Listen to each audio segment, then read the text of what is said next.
Hello everyone, I welcome you on Saya Commerce classes. So 11th class, मैं आपके सामने फिर हाजिर हूँ अकाउंट की एक और न्यू क्लास के साथ।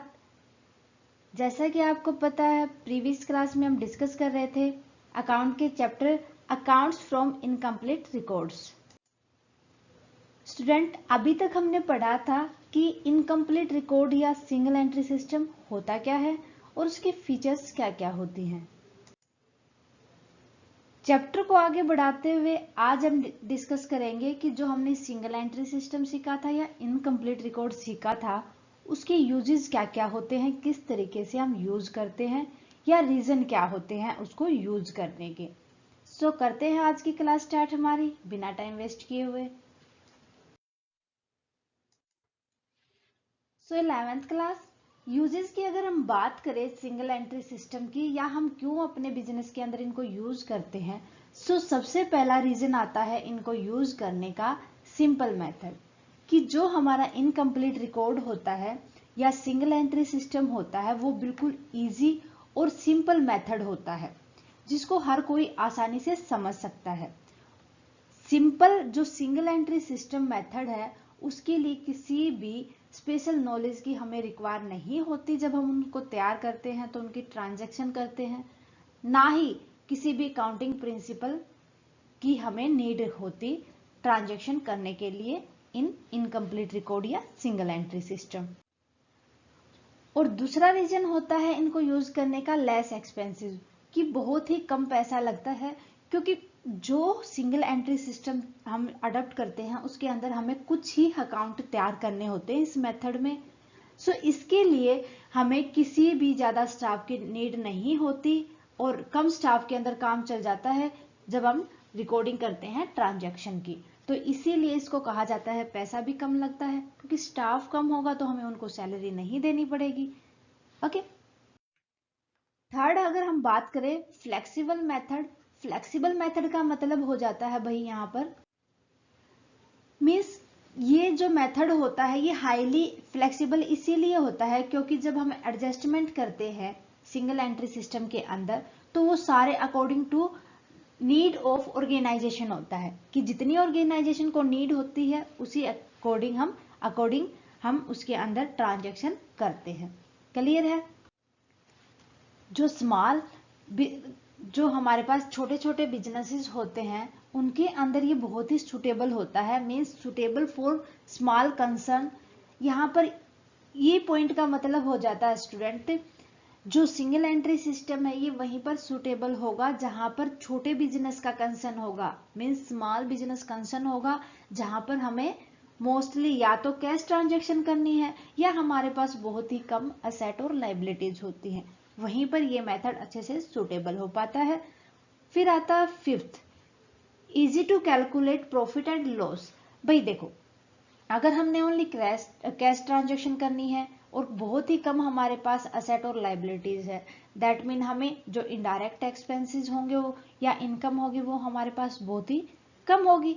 सो बहुत कम होगी तो हम इजीली अपने प्रॉफिट एंड लॉस को तैयार कर पाएंगे। ओके। फिर उसके बाद आते हैं स्टूडेंट लिमिटेशन। क्या क्या कमियां होती हैं जब हम इनकम्प्लीट रिकॉर्ड्स तैयार करते हैं या सिंगल एंट्री सिस्टम तैयार करते हैं। तो फर्स्ट आ जाएगा इनकम्प्लीट मेथड। इनकम्प्लीट मेथड उसी केस में होगा स्टूडेंट जहां पर अगर जो दोनों के दोनों एस्पेक्ट होते हैं डेबिट और क्रेडिट उन दोनों के अकॉर्डिंग ट्रांजैक्शन नहीं होंगी। जो सिंगल एंट्री सिस्टम होता है वो इनकम्प्लीट मेथड माना जाता है क्योंकि यहाँ पर डेबिट और क्रेडिट दोनों को कंसिडर नहीं करके चलते, वो डबल एंट्री सिस्टम के अंदर होता है। तो इस वजह से यहाँ पर कुछ ट्रांजैक्शन ऐसी रह जाती है जो रिकॉर्डेड नहीं होती। ठीक ठीक है, ये इसकी एक लिमिटेशन हो जाती है।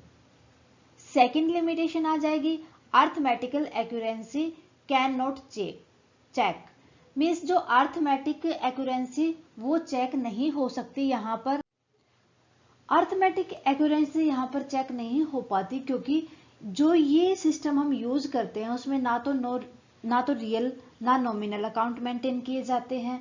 सो ये दोनों के दोनों अकाउंट अगर मेंटेन नहीं होंगे तो अर्थमेटिक एक्यूरेंसी नहीं हो सकती। जो बैलेंस शीट होती है जो ट्रायल बैलेंस होता है वो कभी भी हमारी जितने भी बुक ऑफ अकाउंट्स होते हैं उनकी अर्थमेटिकल एक्यूरेंसी नहीं दे पाता। सो ये भी इसकी लिमिटेशन हो जाती है इस सिस्टम की। सेकंड, थर्ड आ जाएगी ट्रू प्रॉफिट और loss can not B ascertained, कि सही यहाँ पर जो प्रॉफिट और लॉस जो नेट प्रॉफिट निकालते हैं वो सही नहीं आता, ट्रू नहीं कह सकते हम उसको, ठीक है, क्योंकि यहाँ पर नॉमिनल अकाउंट तो तैयार ही नहीं होता, और जो नॉमिनल अकाउंट तैयार नहीं होगा दैट मीन हमारे पास एक्चुअल प्रॉफिट भी हम प्रिपेयर नहीं कर पाते। इसीलिए कहा जाता है कि जो यहाँ पर प्रॉफिट एंड लॉस हमने निकाला है वो रिलायबल नहीं होता, वो ट्रू नहीं कह सकते हम, ये भी लिमिटेशन है। फोर्थ लिमिटेशन आती है true financial position of the business can not be judged since real account are not maintained it is not possible to prepare a balance sheet showing the true financial position of the business, कि जब हमने real account maintain ही नहीं किए तो वहां पर true financial position हमें कैसे पता चलेगी, क्योंकि जो हमने रियल अकाउंट तैयार करते हैं उसी के हिसाब से तो हम बैलेंस शीट तैयार करते हैं, बैलेंस शीट से ही हमें ट्रू फाइनेंशियल पोजीशन की पता चलता है। तो सिंगल एंट्री सिस्टम या इनकम्प्लीट रिकॉर्ड ये नहीं कर पाते, वो ट्रू हमारे पास फाइनेंशियल पोजीशन नहीं बता पाते। फिफ्थ आता है, फिफ्थ कमी आती है no recognisation in the asset of income tax and sales. So single entry system के अंदर ट्रू प्रॉफिट एंड लॉस का हमें पता नहीं चलता। अगर हमें ट्रू प्रॉफिट एंड लॉस का पता नहीं चलेगा तो उसको टैक्स अथॉरिटी कहां से टैक्स पेबल करने के लिए, ना तो हम सेल्स टैक्स अच्छे से दे पाएंगे और ना ही हम income tax. Single entry system के अंदर जो टैक्स अथॉरिटीज होती है उनके पास फुली इंफॉर्मेशन न होने की वजह से वो इनको टैक्स के लिए एलिजिबल नहीं करती, ठीक है, एलिजिबल नहीं करेंगे तो टैक्स का हमें अच्छे से रिकॉग्नाइज नहीं कर पाएंगे।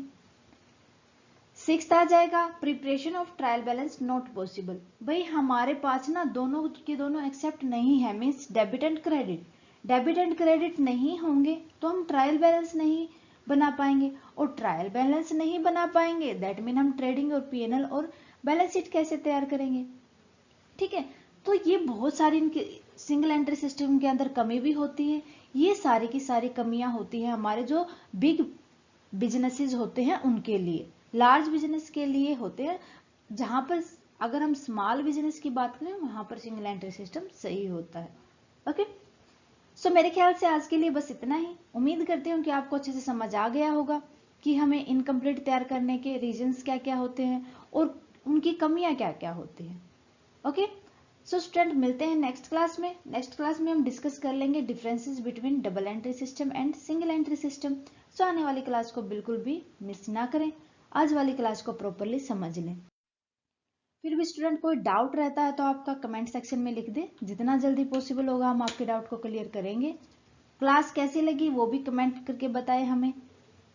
अच्छी लगे तो प्लीज लाइक करना ना भूलें और ज्यादा से ज्यादा स्टूडेंट के साथ शेयर करें। थैंक यू स्टूडेंट, मिलते हैं नेक्स्ट क्लास में।